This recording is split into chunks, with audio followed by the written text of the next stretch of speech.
दोस्तों, यदि आप भी यूपी टेट की तैयारी कर रहे हैं तो आज के जो हमारे पर्यावरण अध्ययन की 100 चुनिंदा क्वेश्चन जो होंगे ये आपके लिए रहेंगे संजीवनी बूटी। जी हाँ, आज के इस वीडियो में हम ऐसे प्रश्न लेकर आए हैं जो कि पिछले 10 सालों में लगातार पूछे जा रहे हैं। कई क्वेश्चन जो हैं वो इतने देखने में बेसिक क्वेश्चन है पर फिर भी वो प्रश्न जो हैं रिपीट होते हैं। तो यहाँ पर हम आज के इस वीडियो में उन्हीं टॉप 100 क्वेश्चन को कवर करने जा रहे हैं।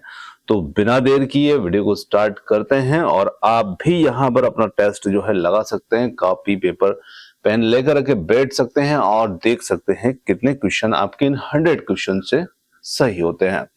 तो चलिए बिना देर किए वीडियो को करते हैं स्टार्ट और चलते हैं हमारे फर्स्ट क्वेश्चन पर। देखिए, फर्स्ट क्वेश्चन आता है, पारिस्थितिक तंत्र शब्द का प्रयोग सर्वप्रथम किस वैज्ञानिक ने किया था? 4 विकल्प आपके सामने हैं, आप अपना उत्तर कमेंट्स में जरूर दीजिएगा। यहां पर है ईपी ओडम, एजी टैंसले, चार्ल्स एल्टन या फिर आर मिश्रा। इन चारों में से सही उत्तर कौन सा होगा जरूर बताइएगा। तो यहां पर प्रश्न के लिए हमारा सही उत्तर जो रहेगा वो रहेगा ऑप्शन बी के साथ में एजी टांसले। यहां पर इन्होंने पारिस्थितिक तंत्र इकोसिस्टम शब्द का प्रयोग सबसे पहले वर्ष 1935 में किया था। तो यहां पर यह चीज भी आपको फोकस करना है कि किस वर्ष किया था। हो सकता है आप एज ए टांसले को जानते हैं कि इस शब्द का प्रयोग इन्होंने किया, पर कब किया इस पर जरूर फोकस कीजिएगा। चलिए नेक्स्ट क्वेश्चन की ओर बढ़ते हैं। वन्य सुरक्षा अधिनियम, वाइल्ड लाइफ प्रोटेक्शन एक्ट जो था ये किस वर्ष पारित किया गया था? यहां पर आपके सामने विकल्प आते हैं 1960, 1972, 1980, 1986। तो यहां पर इस प्रश्न के लिए हमारा जो सही उत्तर हो जाता है वो हो जाता है ऑप्शन बी के साथ में वर्ष 1972। जी हां, यहां पर भारत सरकार ने वन्य जीवों के अवैध शिकार और व्यापार को रोकने के लिए वर्ष 1972 में ये अधिनियम जो था, ये एक्ट जो था वो पारित यहां पर किया था, वन्य सुरक्षा अधिनियम। तीसरा प्रश्न यहां पर आता है, किस राष्ट्रीय उद्यान को पूर्व में हेली राष्ट्रीय उद्यान जो है ये कहा जाता है? ये प्रश्न कई बार जो है यूपी टेट एग्जाम में रिपीट हुआ बहुत प्रश्न है, इसे जरूर ध्यान रखिएगा। तो यहां पर किस राष्ट्रीय उद्यान को पूर्व में हेली राष्ट्रीय उद्यान जो था वो कहा जाता था? तो यहां पर 4 विकल्प इस प्रकार हैं, जिम कॉर्बेट राष्ट्रीय उद्यान, राजाजी राष्ट्रीय उद्यान, दुधवा राष्ट्रीय उद्यान या फिर काजीरंगा राष्ट्रीय उद्यान। तो यहां पर करेक्ट आंसर जो होगा वो होगा हमारा जिम कॉर्बेट राष्ट्रीय उद्यान। जी हां, फर्स्ट विकल्प जो होगा वो यहां पर उत्तर होगा। इसको ध्यान रखिएगा कि उत्तराखंड में जो स्थित जिम कॉर्बेट राष्ट्रीय उद्यान है इसकी स्थापना हुई थी वर्ष 1936 में। इसकी स्थापना कब हुई थी, स्थापना से लेकर भी यहां पर प्रश्न बनता है। और जब इसकी स्थापना हुई थी तो इसे राष्ट्रीय उद्यान मतलब हेली राष्ट्रीय उद्यान के नाम से ही इसकी स्थापना जो थी वो की गई थी। तो अब इसका नाम जो है जिम कॉर्बेट यहां पर हम देख सकते हैं। चलिए, बहुत अच्छा प्रश्न था। वायुमंडल की किस परत में ओजोन गैस की परत पाई जाती है? ये प्रश्न बेसिक सा प्रश्न है पर प्रश्न पूछा गया है, तो यहां पर प्रश्न को जानना हमारे लिए काफी जरूरी बन जाता है, क्योंकि प्रश्न सरल हो या कठिन हो, क्योंकि इस सीरीज में हमने बेसिक टू एडवांस टाइप के सारे क्वेश्चनों को इसमें हमने शामिल किया है। तो निश्चित रूप से इसका उत्तर आप सभी जानते हैं। वायुमंडल की जो परत है जिसमें ओजोन गैस पाई जाती है वो होती है यहां पर हमारी समताप मंडल। जी हां, समताप मंडल जो होती है ऑप्शन बी के साथ में ये हमारा यहां पर उत्तर होगा। और इसका कार्य जो होता है सूर्य से आने वाली हानिकारक विकिरणों से हमें बचाना होता है। चलिए अगला प्रश्न लेते हैं। यहां पर गंगा एक्शन प्लान को लाने के मुख्य उद्देश्य निम्नलिखित में से किस सुधार हेतु था? मतलब कुल मिलाकर के प्रश्न हमसे पूछ रहा है कि जो गंगा एक्शन प्लान है वो इसका उद्देश्य क्या था, इसको लाने का उद्देश्य क्या था? जल की गुणवत्ता, जल का वेग, जल की प्रचुरता, जल का तापमान। करेक्ट आंसर जो हो जाता है वो हो जाता है फर्स्ट विकल्प के साथ में जल की गुणवत्ता। जी हां, गंगा नदी में जो प्रदूषण है उस प्रदूषण को कम करने और जल की गुणवत्ता को सुधारने के लिए ही वर्ष 1985 में गंगा एक्शन प्लान जो था वो स्टार्ट किया गया था। तो यहां पर कब किया गया था ये भी आपको ध्यान रखना है। तो ये किया गया था वर्ष 1985 में। चलिए, बहुत अच्छा प्रश्न था। आगे लेते हैं अगला प्रश्न। और अगला प्रश्न आता है, निम्नलिखित में से कौन सी ग्रीन हाउस गैस वातावरण में सबसे अधिक मात्रा में यहां पर उपलब्ध होती है या उपस्थित होती है? तो यहां पर है कार्बन डाइऑक्साइड, मीथेन, प्रोपेन या फिर एथेन। तो यहां पर हमारा सही उत्तर जो रहेगा वो रहेगा कार्बन डाइऑक्साइड। जी हाँ, फर्स्ट विकल्प जो होगा वो यहां पर हमारा उत्तर होगा। और ये गैस जो होती है ये कहां से उत्पन्न होती है? तो ये हमारी मानव गतिविधियां और वातावरण में उत्सर्जित होने वाली जो ग्रीन हाउस गैस है ये इन्हीं की वजह से होती है। फर्स्ट विकल्प इसमें हमारा उत्तर हुआ। चलिए अगला प्रश्न लेते हैं। चिपको आंदोलन, बहुत अच्छा प्रश्न और बहुत बार रिपीट हुआ प्रश्न है। चिपको आंदोलन के प्रणेता कौन थे? किरण बेदी, सुंदरलाल बहुगुणा, मेधा पाटकर या एम.एस. स्वामीनाथन। तो यहां पर सुंदरलाल बहुगुणा नाम आपने काफी बार कई बार सुना है, तो ज्यादा प्रश्न पर समय नहीं लेंगे। पर्यावरण संरक्षण अधिनियम किस वर्ष यहां पर लागू हुआ था? पर्यावरण संरक्षण अधिनियम वर्ष 1982, 1986, 1992, 1996। तो देखिए ऐसे प्रश्न हैं, जैसे अभी हमने देखा था वन्य जीव सुरक्षा अधिनियम था, अब ये पर्यावरण संरक्षण अधिनियम है। कई बार ऐसे प्रश्नों में हम हो जाते हैं कंफ्यूज, तो ध्यान रखिएगा वो वन्य जीव सुरक्षा अधिनियम था 1972 का, और यहां पर उत्तर हो जाता है वर्ष 1986 का पर्यावरण संरक्षण अधिनियम। जी हाँ, ऑप्शन बी यहां पर उत्तर होगा। विश्व पर्यावरण दिवस जो है ये किस तिथि को मनाया जाता है? तो हम सभी जानते हैं कि 5 जून को हम विश्व पर्यावरण दिवस जो है वो मनाते हैं। ध्वनि प्रदूषण को नापने की इकाई जो होती है इसे आप सभी जानते हैं, पर बेसिक सा क्वेश्चन और कई बार पूछा गया प्रश्न है, इसलिए प्रश्न को करना पड़ा हमें शामिल, और इसका उत्तर हो जाता है डेसिबल। डेसिबल जो होती है ध्वनि की तीव्रता और प्रदूषण के स्तर को मापने के लिए इसका उपयोग जो होता है इस इकाई का किया जाता है। पारिस्थितिक तंत्र में ऊर्जा का मुख्य स्रोत यहां पर क्या होगा? ATP, Surya Prakash, DNA, RNA. तो यहां पर निश्चित रूप से पारिस्थितिक तंत्र की बात हो रही है, और सूर्य का प्रकाश ही हमारे लिए ऊर्जा का यहां पर प्रमुख स्रोत जो होता है वो बनता है। आगे देखिए, टाइगर प्रोजेक्ट जो है भारत में किस वर्ष जो है ये प्रारंभ किया गया था? बहुत अच्छा प्रश्न है, और ये प्रश्न जो है टाइगर प्रोजेक्ट कई बार ये रिपीट हुआ प्रश्न है, और यहां पर 1972, 73, 1981, 85 इनमें से हमारा जो उत्तर हो जाता है वो हो जाता है वर्ष 1973। जी हाँ, बाघों की जो घटती संख्या है उसको बचाने के लिए, उनके संरक्षण के लिए अप्रैल 1973 में प्रोजेक्ट टाइगर जो था वो स्टार्ट किया गया था। आगे देखिए, जैव विविधता शब्द का सर्वप्रथम प्रयोग जो था ये किसने किया था? वहां पर हमने देखा था पारिस्थितिक तंत्र का, यहां पर आ जाता है जैव विविधता शब्द का प्रयोग सबसे पहले यहां पर किसने किया? चलिए इस प्रश्न का उत्तर आप कमेंट्स में बताइएगा, क्योंकि वो प्रश्न का उत्तर तो आपने कमेंट्स में दिया है, काफी आसान सा प्रश्न था, पर इसका उत्तर जरूर दीजिए। E.O. विल्सन या फिर वाल्टर जी रोसेन, एजी टैंसले, अर्नेस्ट हैकेल। बहुत अच्छा प्रश्न है। तो यहां पर बायोडायवर्सिटी, जैव विविधता शब्द, तो यहां पर वाल्टर जी रोसेन ऑप्शन जो बी होगा वो उत्तर होगा, और इन्होंने वर्ष 1985 में सर्वप्रथम बायोडायवर्सिटी यानी कि जैव विविधता शब्द का प्रयोग जो था वो किया था। आगे देखिए, निम्नलिखित में से कौन सा अम्ल वर्षा का मुख्य कारण है? यहां पर SO2, कार्बन डाइऑक्साइड या carbon monoxide, carbon dioxide, hydrocarbon. Question थोड़ा सा यहाँ पर जो फॉन्ट है वो थोड़ा से मिस हो गए हैं। तो यहाँ पर सल्फर डाइऑक्साइड जो होती है जिसे हम SO2 गैस कहते हैं, और यही यहाँ पर अम्लीय वर्षा के लिए मुख्य रूप से जिम्मेदार हो जाती है। चलिए, रेड डाटा बुक किससे संबंधित है? यहाँ पर विलुप्ति के कगार पर जीव है, नदियों में प्रदूषण, घटता भूगर्भ जल स्तर या वायु प्रदूषण। तो रेड डाटा बुक हम सब जानते हैं कि जो IUCN के द्वारा जारी की जाती है, और इस बुक में संकट ग्रस्त विलुप्ति के कगार पर पहुंचे जीवों की सूची जो होती है वो शामिल की जाती है। तो यहां पर हो जाता है पहला विकल्प। अंतरराष्ट्रीय ओजोन दिवस जो है वो कब मनाया जाता है? तो ओजोन दिवस की बात आ रही है 16 सितंबर, 7 दिसंबर, 30 मार्च, 22 अप्रैल। इनमें से उत्तर हो जाता है 16 सितंबर, जब मनाते हैं हम ओजोन परत संरक्षण के लिए यहां पर ओजोन दिवस। वायुमंडल की सबसे निचली परत का नाम क्या है? समताप मंडल, ओजोन मंडल, आयन मंडल या फिर है क्षोभ मंडल। सबसे नीचे की परत की बात की जाए, और सबसे नीचे की परत जो होती है वो कौन सी होगी? कमेंट्स करके अपना उत्तर बताइए। चलिए मैं दूसरा प्रश्न यहां पर पूछता हूं, वायुमंडल की सबसे घनी परत का नाम बताइए। तो सबसे घनी परत कौन सी होगी? ये चार विकल्प आपके सामने हैं। तो देखिए यहां पर सबसे घनी परत जो होगी वो होगी क्षोभ मंडल, और सबसे नीचे की परत भी यही होती है, क्योंकि ये परत सबसे नीचे होती है तो यहां पर गैसों की सघनता इसमें ज्यादा होती है। तो घनी परत भी यही है और सबसे निचली परत भी यही है, क्षोभ मंडल, है ना, जिसमें मौसम संबंधी जो घटनाएं होती है वो घटित होती है।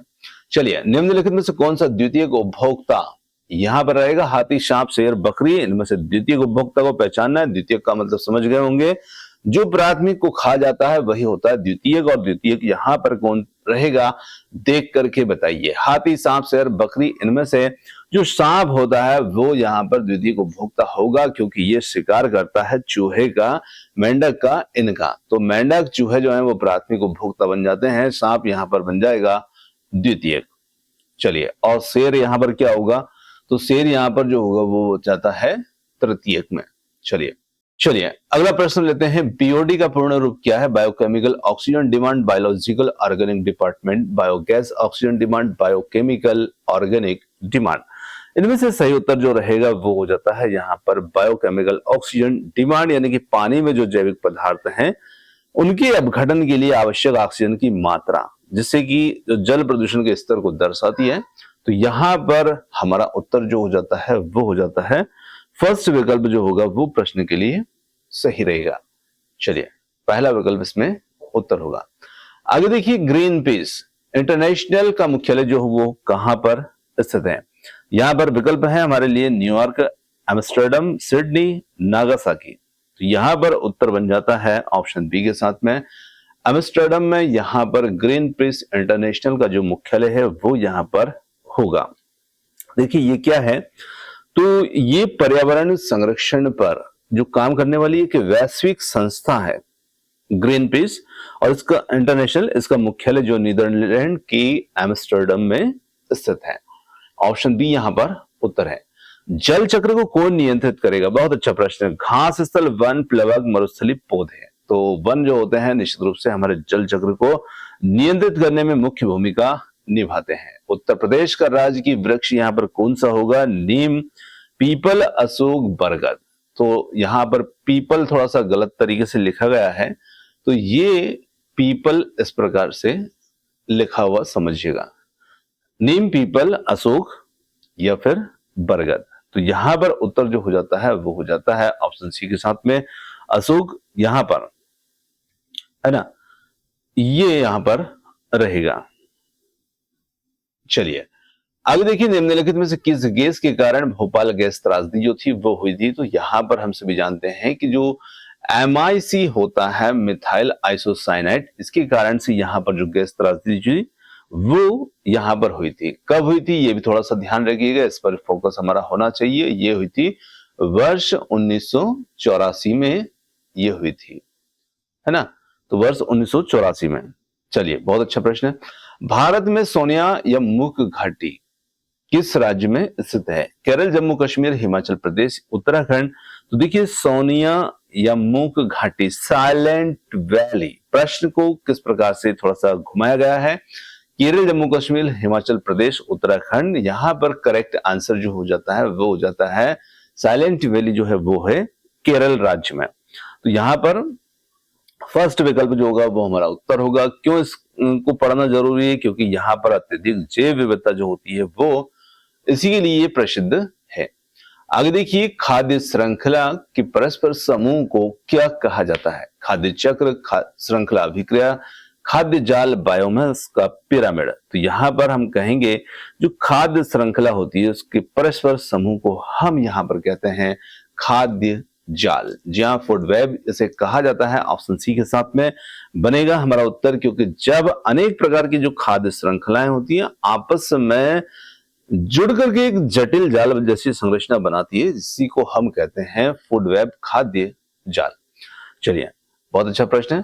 और दोस्तों यहां पर हमारे जो है 25 क्वेश्चन जो है ये कंप्लीट हो चुके हैं। अब हम थोड़ा सा स्तर और भी एडवांस की ओर बढ़ते जाएंगे। अगले क्वेश्चन पर चलते हैं। एगमार्क का संबंध निम्नलिखित में से किससे है? गुणवत्ता, पैकेजिंग, प्रसंस्करण, उत्पादन, तो यहाँ पर उत्तर हो जाता है गुणवत्ता से ये संबंधित है। और एक मार्क जो है भारत में कृषि और खाद्य उत्पादों पर लगाया जाने वाला एक प्रमाणन चिन्ह होता है जो कि उनकी शुद्धता, उनकी गुणवत्ता को प्रदर्शित करता है।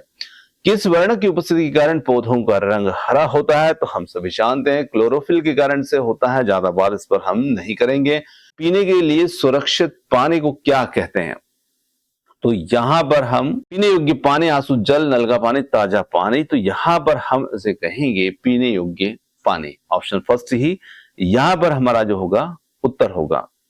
चलिए, सौर ऊर्जा का रासायनिक ऊर्जा में परिवर्तन किस प्रक्रिया के द्वारा होता है? शोषण, प्रकाश संश्लेषण, वाष्पोत्सर्जन, परासरण, तो यहां पर हमारा जो उत्तर हो जाता है वो हो जाता है प्रकाश संश्लेषण।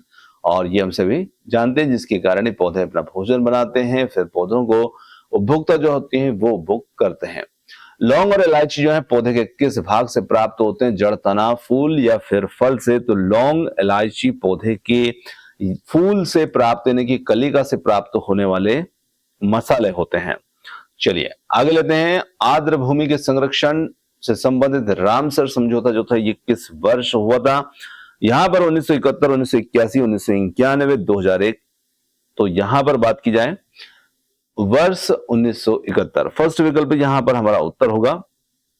चलिए, भारत का कौन सा राज्य टाइगर स्टेट के नाम से जाना जाता है? तो यहां पर टाइगर स्टेट जहां पर बाघों की संख्या अधिक है, और वो राज्य होगा यहां पर मध्य प्रदेश। Option C.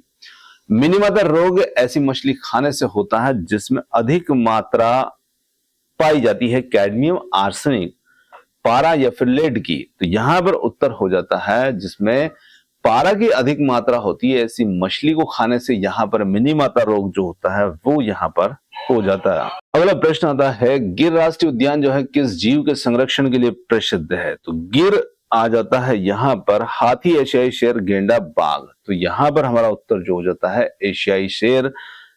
गिर राष्ट्रीय उद्यान जो है ये दुनिया में एशियाई शेरों के लिए एकमात्र प्राकृतिक स्थान है। बायोगैस का मुख्य घटक निम्नलिखित में से कौन सा होगा? Ethane, methane, butane, propane. तो यहां पर हमारा जो उत्तर हो जाता है वो हो जाता है ऑप्शन बी के साथ में मीथेन। जी हाँ, मीथेन जो होती है ये बायोगैस या गोबर गैस में मुख्य रूप से पाई जाती है। आगे देखिए, सूर्य की हानिकारक पराबैंगनी किरणों में कौन सी सबसे अधिक खतरनाक होती है? तो यहां पर यूवीए, यूवीबी या यूवीसी या फिर उपरोक्त सभी? तो यहां पर उत्तर हो जाता है यूवीसी। जी हाँ, यूवीसी जो होती है ये सबसे लघु तरंगदैर्ध्य वाली और सबसे अधिक ऊर्जावान होती है, और ये जीवों के लिए सर्वाधिक हानिकारक होती है। महासागरों में जल स्तर में वृद्धि का प्रमुख कारण क्या है? ध्रुवीय प्रदेशों में बर्फ का पिघलना, अत्यधिक वर्षा, अम्लीय वर्षा, या फिर इनमें से कोई नहीं? तो देखिए, जल स्तर में वृद्धि के हम प्रमुख कारण की बात करें तो ध्रुवीय प्रदेशों में बर्फ का पिघलना। और बर्फ क्यों पिघलती है? तो ये ग्लोबल वार्मिंग के कारण ही पृथ्वी का तापमान जो है वो निरंतर बढ़ रहा है, जिसके कारण ध्रुव पर जमी बर्फ जो है पिघल रही है। सीएनजी का पूर्ण रूप क्या है? सीएनजी के पूर्ण रूप की बात की जाए, यहाँ पर इसका पूर्ण रूप जो होता है वो होता है कंप्रेस्ड नेचुरल गैस, और बी विकल्प हो जाएगा यहाँ पर उत्तर। तिब्बत की सांगपो नदी भारत में किस नाम से जानी जाती है? ये बहुत अच्छा प्रश्न है हमारे लिए। तिब्बत की सांगपो नदी को हम भारत में किस नाम से जानते हैं? चलिए आप इसका उत्तर कमेंट्स में दीजिए। गंगा, यमुना, ब्रह्मपुत्र, सिंध। तो यहां पर उत्तर हो जाता है ब्रह्मपुत्र। ब्रह्मपुत्र नदी जो है इसका उद्गम होता है तिब्बत से, और जहां पर इसे सांगपो कहा जाता है, और अरुणाचल प्रदेश से भारत में ये प्रवेश करती है। निम्नलिखित में से कौन सा वर्तमान में भारत का राष्ट्रीय जलीय जीव है? गंगा नदी के डॉल्फिन, कछुआ, घड़ियाल, सुनहरी मछली। तो यहां पर वर्तमान में भारत के राष्ट्रीय जीव की बात हम कर रहे हैं, और राष्ट्रीय जीव यहां पर रहेगा गंगा नदी की डॉल्फिन। जी हां, फर्स्ट विकल्प इसमें उत्तर होगा। आगे देखिए, अंतरराष्ट्रीय न्यायालय का मुख्यालय यहां पर कहां पर स्थित है? न्यूयॉर्क, हेग, पेरिस या जिनेवा? तो यहां पर उत्तर हो जाता है ऑप्शन बी के साथ में हैग। पर्यावरण को बचाने के लिए 3R का सही क्रम क्या है? देखिए, पर्यावरण को बचाने के लिए जो 3R होते हैं, जिसमें कम उपयोग, पुनर्चक्रण, पुनः उपयोग, तो बिल्कुल यहां पर पहला ही विकल्प जो है वो इनके लिए सही उत्तर है पहला आर, यहाँ पर रिड्यूस है, रिसाइकल है और रीयूज है। तो इस प्रकार से ये 3R यहाँ पर बनते हैं।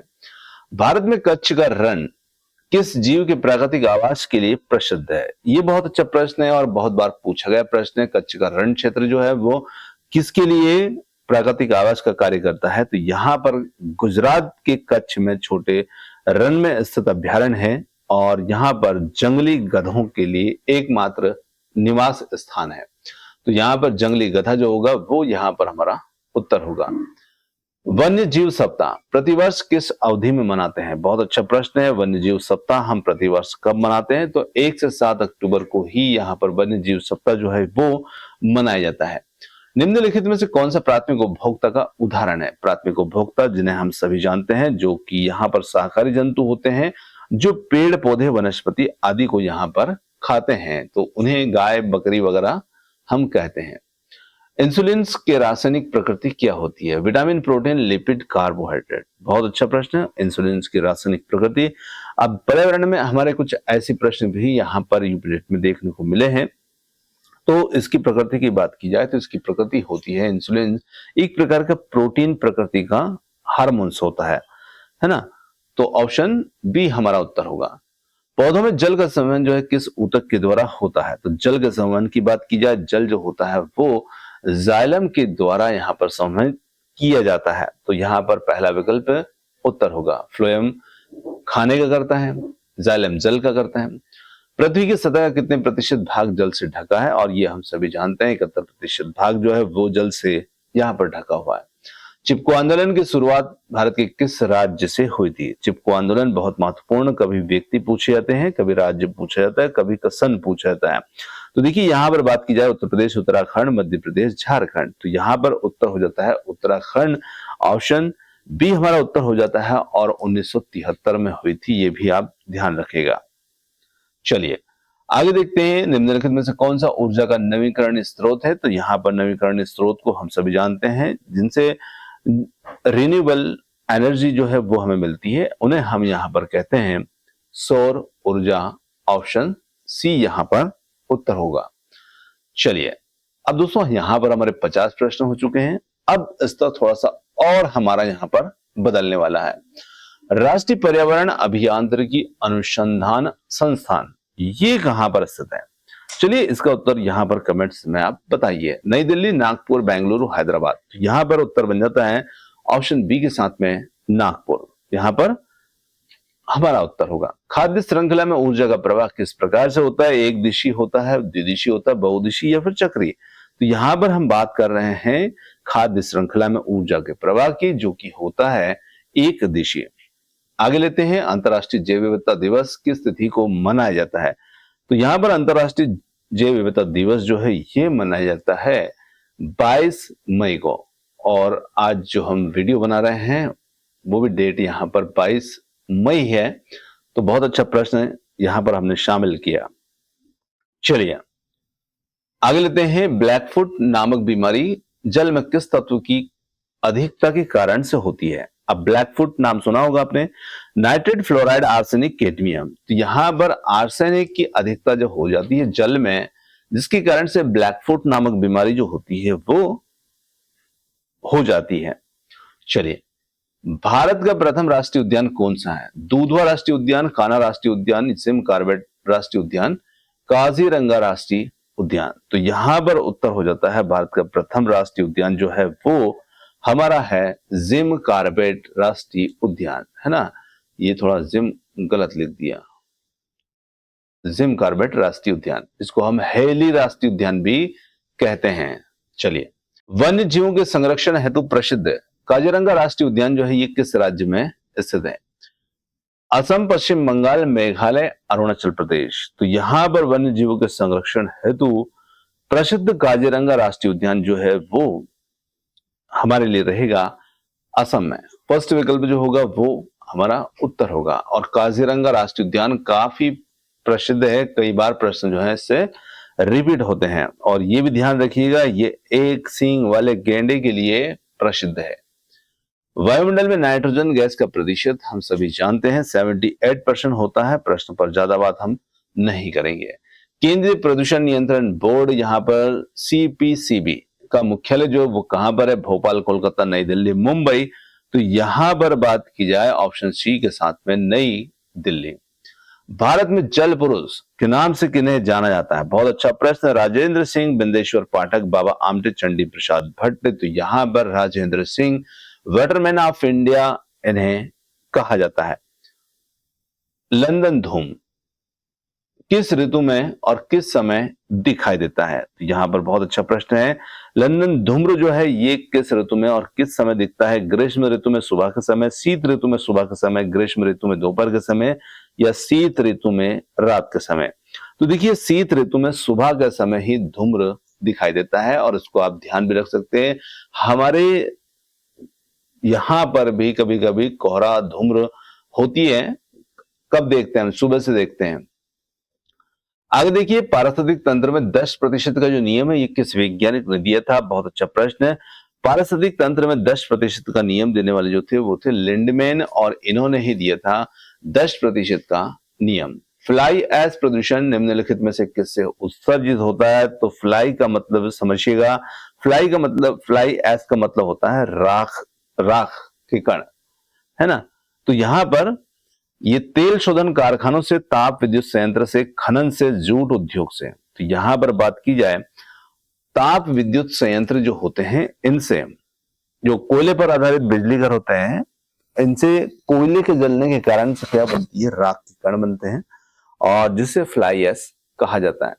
कौन सी बीमारी जो है दूषित जल पीने से होती है? Typhoid, anaemia, tetanus. इन चारों में से बात की जाए तो यहां पर टाइफाइड जो होता है वो दूषित जल पीने से फैलने वाली बीमारी होगी। नर्मदा बचाओ आंदोलन के मुख्य नेता कौन है? मेधा पाटकर, सुंदरलाल बहुगुणा, चंडी प्रसाद भट्ट, या फिर है वंदना शिवा। तो यहां पर बात नर्मदा बचाओ आंदोलन की, तो यहां पर ऑप्शन फर्स्ट जो होगा मेधा पाटकर। जी हाँ, मेधा पाटकर ने नर्मदा नदी पर बनने वाले बड़े बांधों के विस्थापन और पर्यावरण संरक्षण के खिलाफ इस आंदोलन का नेतृत्व जो था वो किया था। ओजोन परत की मोटाई को मापने की इकाई क्या है? डेसिबल, डाप्सन, पास्कल, प्रकाश वर्ष। तो ओजोन परत की मोटाई को हम मापते हैं डाप्सन यूनिट में। चलिए, ग्रीन हाउस प्रभाव की खोज सर्वप्रथम किसने की? Joseph Fourier, CV Raman, Albert Einstein, Thomas Edison. तो यहां पर ग्रीन हाउस प्रभाव की बात कर रहे हैं, और ग्रीन हाउस प्रभाव की खोज करने वाले थे जोसेफ फूरियर, है ना। जे फूरियर भी कभी कभी इनका नाम लिखा हुआ आता है। उत्तर प्रदेश का एकमात्र राष्ट्रीय उद्यान कौन सा है? तो यहां पर उत्तर प्रदेश का एकमात्र राष्ट्रीय उद्यान कौन सा है? तो यहां पर दूधवा राष्ट्रीय उद्यान जो है ये इन सभी में से उत्तर प्रदेश का है।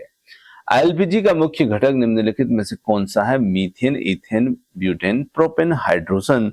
तो यहां पर उत्तर हो जाता है ब्यूटेन और प्रोपेन। सी विकल्प जो होगा वो यहां पर हमारा उत्तर होगा। नेक्स्ट क्वेश्चन आता है, ब्लू बेबी सिंड्रोम पेयजल में किस तत्व की अधिकता के कारण से होता है? फ्लोराइड, क्लोराइड, नाइट्रेट, लोहा। यहां पर कहेंगे नाइट्रेट जो होता है, नाइट्रेट होता है। इसके कारण जब ये पेयजल में अधिक मात्रा में होता है तो ब्लू बेबी सिंड्रोम जो होता है वो यहां पर होता है। Option C. निम्नलिखित में से कौन सा देश सबसे अधिक ग्रीन हाउस गैसों का उत्सर्जन करता है? ये बहुत अच्छा प्रश्न है। यहां पर भारत, चीन, अमेरिका, जापान। तो यहां पर जो चीन है वो सबसे अधिक ग्रीन हाउस गैसों का उत्सर्जन करता है। जीवों के व्यवहार के अध्ययन को पर्यावरण विज्ञान में क्या कहा जाता है? Ethology, neology, ideology, entomology. तो यहां पर हम कहेंगे जीवों के व्यवहार के अध्ययन को हम उस पर्यावरण को हम क्या कहेंगे? इथोलॉजी। ऑप्शन फर्स्ट जो होगा वो यहां पर उत्तर होगा। भारत में निम्नलिखित में से कौन सी एजेंसी मुख्य रूप से प्रदूषण को मापने से संबंधित होगी? तो यहां पर उस एजेंसी को हमें बताना है ग्रीन ट्रिब्यूनल, केंद्रीय प्रदूषण नियंत्रण बोर्ड, भारतीय सर्वे विभाग, या फिर विज्ञान एवं प्रौद्योगिकी संस्थान। तो यहां पर केंद्रीय प्रदूषण नियंत्रण बोर्ड जो होगा ये हमारा उत्तर होगा, जिसे हम CPCB भी कहते हैं। चलिए, संकटाग्रस्त जंतु जायंट पांडा मुख्य रूप से कहां पाया जाता है? भारत में, चीन में, या फिर अफ्रीका, या फिर ऑस्ट्रेलिया। तो यहां पर बात की जाए जॉइंट पांडा की, तो वो पाया जाता है ऑप्शन बी चीन में। जी हाँ, ये चीन में पाया जाने वाला जीव है।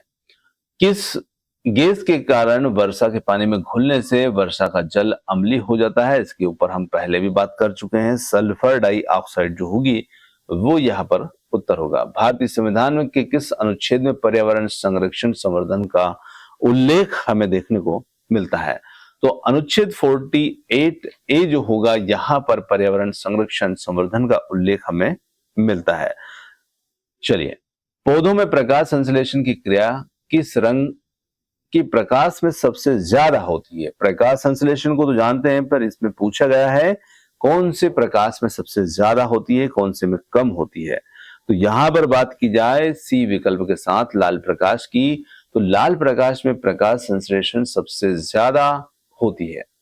आगे देखिए, शुष्क बर्फ किसका ठोस रूप होता है? शुष्क बर्फ यहाँ पर ठोस नाइट्रोजन, ठोस कार्बन डाइऑक्साइड, ठोस हाइड्रोजन, ठोस ऑक्सीजन। तो यहाँ पर बी विकल्प होगा उत्तर, ठोस कार्बन डाइऑक्साइड। ओजोन परत को नष्ट करने वाली क्लोरोफ्लोरो यानी कि सीएफसी का मुख्य स्रोत क्या है? तो यहाँ पर ओजोन परत को नष्ट करने वाले सीएफसी का मुख्य स्रोत की बात यदि हम करें तो निश्चित रूप से हमारे रेफ्रिजरेटर और जो एयर कंडीशनर होते हैं, इनसे निकलने वाली गैसें ही इसे नष्ट करती है। भारत में जैव विविधता हॉटस्पॉट का एक प्रमुख उदाहरण कौन सा है? अरावली, पहाड़ियां, पश्चिमी घाट, थार का मरुस्थल, गंगा का मैदान। तो यहां पर उत्तर की बात की जाए जैव विविधता हॉटस्पॉट की, तो वो हो जाता है पश्चिमी घाट। ऑप्शन बी यहां पर उत्तर होगा। केबुल लामजाओ दुनिया का एकमात्र तैरता राष्ट्रीय उद्यान है और ये किस राज्य में है? बहुत अच्छा प्रश्न। असम, मणिपुर, मेघालय, मिजोरम। तो यहां पर बात की जाए ऑप्शन बी मणिपुर की। मणिपुर की जो लोकटक झील है, इस पर स्थित केबुल लामजाओ राष्ट्रीय उद्यान है और ये अपने तैरते हुए वनस्पति खंडों और संगाई हिरण के लिए प्रसिद्ध है। पारिस्थितिक पिरामिड की अवधारणा सर्वप्रथम किसने दी थी? यहां पर बताना है, चार विकल्प हैं। Charles Elton, E P Odum, Ernest Haeckel, A G Tansley. तो यहां पर करेक्ट आंसर होगा चार्ल्स एल्टन, और इन्होंने ही 1927 में, ये भी ध्यान रखना है कब दी थी, 1927 में। पौधों को नाइट्रोजन किस रूप में प्राप्त होती है? मुक्त नाइट्रोजन गैस, अमोनिया, नाइट्रेट या नाइट्रिक अम्ल? बहुत अच्छा प्रश्न। वायुमंडल में 78% नाइट्रोजन गैस है, पर पौधे सीधे उसे नहीं लेते हैं, है ना। तो वो किस रूप में लेते हैं? तो वो लेते हैं यहां पर नाइट्रेट, नाइट्राइट्स के रूप में। तो सी विकल्प जो होगा वो हमारा उत्तर होगा। सौर सेल के निर्माण में मुख्य रूप से किस उपधातु का प्रयोग किया जाता है? तांबा, सिलिकॉन, चांदी, लोहा। तो यहां पर सौर सेल के निर्माण की बात कर रहे हैं और इसमें मुख्य रूप से सिलिकॉन जो है, इसका उपयोग जो है किया जाता है। सिलिकॉन क्या होता है? ये एक अर्धचालक पदार्थ होता है जो कि सूर्य के प्रकाश को विद्युत ऊर्जा में बदलने के लिए सौर पैनलों में प्रयुक्त होता है। राष्ट्रीय पर्यावरण नीति की घोषणा भारत सरकार द्वारा किस वर्ष की गई थी? तो वर्ष 1988, 2002 या 2004 या फिर है 2006। तो यहां पर बात की जाए वर्ष 2006 की। ऑप्शन डी हमारा उत्तर। त्वचा कैंसर मुख्य रूप से किस कारण से होता है? पराबैंगनी किरणों के कारण, अम्लीय वर्षा के कारण, ओजोन गैस के सीधे संपर्क के कारण या कार्बन मोनोऑक्साइड के कारण? तो यहाँ पर यूवी रेज जो होती हैं, यूवी किरणें, इन्हीं के कारण से त्वचा कैंसर जो होता है वो होता है। भारत में राष्ट्रीय प्रदूषण नियंत्रण दिवस किस तिथि को मनाया जाता है? 5 जून, 2 दिसंबर, 16 सितंबर, 22 अप्रैल। तो यहां पर हम मनाते हैं ऑप्शन बी 2 दिसंबर को। जी हाँ, 1984 की भोपाल गैस त्रासदी जो थी, उसमें जान गंवाने वाले लोगों की याद और प्रदूषण नियंत्रण के प्रति सचेत करने के लिए हर साल हम 2 दिसंबर को यह दिवस मनाते हैं। निम्नलिखित में से कौन सी नदी जैविक मरुस्थल कहलाती है? क्योंकि इसके प्रदूषण के कारण इसमें जीव नहीं बच पाते। यमुना नदी, दामोदर नदी, गंगा नदी, पेरियार नदी। तो यहां पर सही उत्तर हमारा हो जाता है वो ऑप्शन बी, दामोदर नदी। अगला प्रश्न आता है, सीएनजी के मुख्य रासायनिक घटक कौन सा होगा? Propane, butane, methane, ethane. तो इसमें हो जाता है ऑप्शन सी के साथ में मीथेन। चलिए अगला प्रश्न आता है, सतत विकास का मुख्य उद्देश्य क्या है? देखिए, सतत विकास का मुख्य उद्देश्य क्या होता है? क्या केवल वर्तमान पीढ़ी का विकास, भावी पीढ़ियों की जरूरतों से समझौता किए बिना वर्तमान का विकास, प्राकृतिक संसाधनों का तीव्र दोहन, या फिर औद्योगिक उत्पादनों में अत्यधिक वृद्धि? तो यहाँ पर भावी पीढ़ियों की जरूरतों से समझौता किए बिना वर्तमान का विकास ही यहाँ पर कहलाएगा सतत विकास। आगे प्रश्न, पृथ्वी पर मीठे पानी का सबसे बड़ा भंडार कहां पर संचित है? नदियों और झीलों में, ग्लेशियर और ध्रुवीय बर्फ, भूगर्भ के जल में, या वायुमंडल में? तो यहां पर हमारा सही उत्तर बन जाता है मीठे पानी के लिए सबसे बड़े भंडार की तो ग्लेशियर और ध्रुवीय बर्फ में, ऑप्शन बी।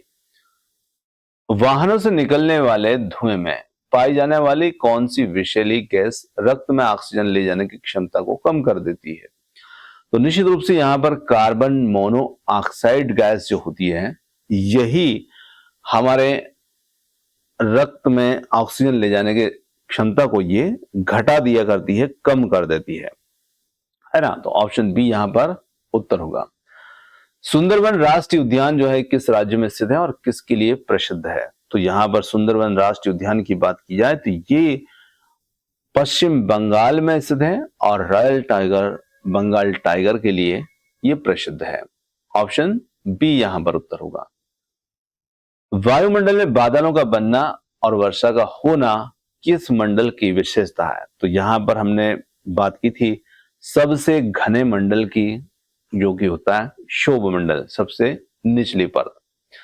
कवक और जीवाणु को पारिस्थितिक तंत्र में क्या कहा जाता है? तो कवक जीवाणु को पारिस्थितिक तंत्र में क्या कहा जाएगा? तो यहां पर इन्हें हम निश्चित रूप से उत्पादक मानेंगे, प्राथमिक उपभोक्ता, अपघटक या शीर्ष उपभोक्ता।